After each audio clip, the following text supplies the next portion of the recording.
pjesën e parë të Bllakaj, që ka dëshirë që ta analizojmë pastaj këtu. Profesor, patëm një shkputje, po dëgjojmë sërish. Profesor është këtu? General, po, të lutem, sepse...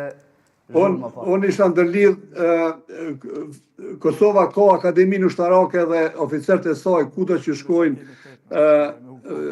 morrin me vërtet një vend të merituar, prej që ekzistojnë akademitë ushtarake, për herë të parë në krejt Ballkanin, një oficer i Kosovës e ka marrë shpatën e artë në qendrën Sandhurst në Britaninë e Madhe, ku shkollohen 800 oficer çdo gjenerat nga krejt bota, nga Shtetet e Bashkuara të Amerikës.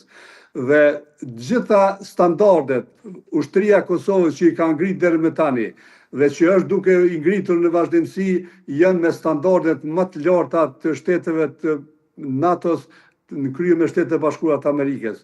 Dhe në këtë drejtim unë jam shumë i bindur që forcat tona të armatosura janë në rrugë të mirë për të realizuar gjitha të detyrat që dalin nga misioni i tyre. Sa shpejt do të ecin këto forca?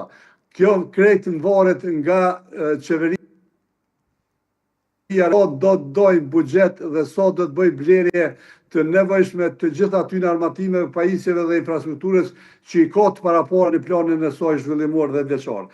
Dhe kjo unë e kom thonë edhe më herët, për ripërsëris, për shkak që kësaj katrahure botërore të fushës sigurisë, për shkak të luftrave të mëdha që janë duke ndodhur në gjithë botën, do duhet që ne këtë plan zhvillimor ta përshpejtojmë, mos ta lëm 2028-ën, po ta përshpejtojmë edhe ta arrijmë 2027-ën, sepse koha nuk na premton dhe koha nuk na lejon që ne të jemi komod në këtë drejtim.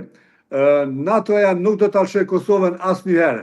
Në fund të fundit e ka mision, ne duhet ta dinë edhe ata që merren me politikë që rezoluta 1244 akoma është në fuqi, fatkeqësisht, dhe KFOR-i e ka misionin kryesor ruajtjen. Ne po flasim për NATO, ne po flasim për paralajmërimet e trupave amerikane, të cilët janë paralajmëruar disa herë. Madje pak më parë dhe hyra dhe kontrollova, Trump në janar të vitit 2026 i kishte kërcënuar edhe NATO në përgjithësi që në rast se nuk rrisin fondet për mbrojtje edhe do të konsideroj tërheqjen e plot nga NATO.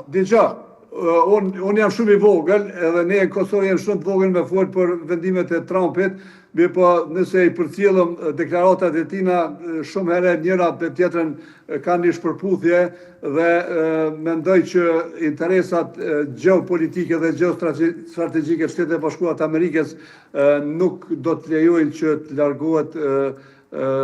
largohen forcat amerikane nga Kosova, jo se jo, po as nga Evropa në përgjithësi. Zvoglimi tyre mund ndodh, riorganizimi, rigrupimi mund të ndodh, por tërheqja e gjitha trupave, unë mendoj që mirë e thanë edhe 8 senatorët amerikanë që nuk është mirë, bile ata kanë cek letër që çdo vendim i presidentit duhet të jetë koordinim të ngushtë me Senatin Amerikan dhe me alatët e NATO-s.